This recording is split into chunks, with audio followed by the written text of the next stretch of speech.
Hey everybody, it's Mike with dirtkiller.com. Let's kill some dirt.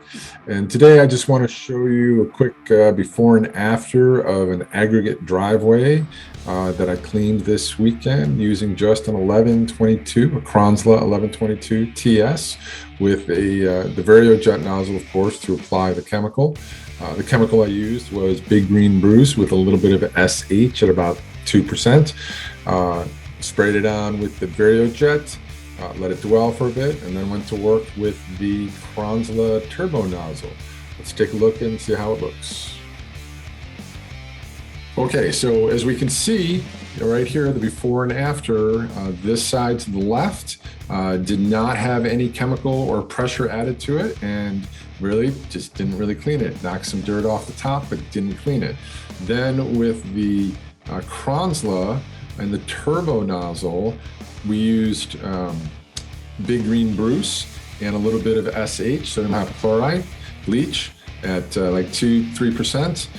Sprayed it on, let it dwell, and then got to work with the Turbo Nozzle.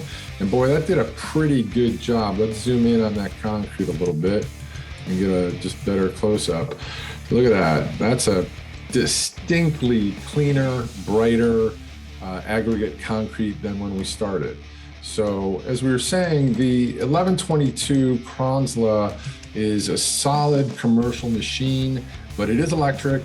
It's not really designed for large, flat surfaces like a whole parking lot or anything. But if you've got a short driveway or a sidewalk that you just want to keep clean, maybe the walkway up to your house or your garage space or maybe your warehouse floor, it is electric.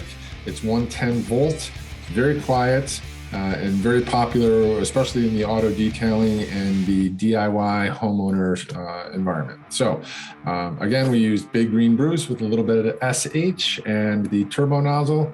Very happy with the results. If you have any questions, feel free to leave a comment. We'll be sure to answer as soon as possible. And check out dirtkiller.com for some more great products. Thanks for watching. My name's Mike with dirtkiller.com. Let's kill some dirt. Dirt Killer. Let's kill some dirt.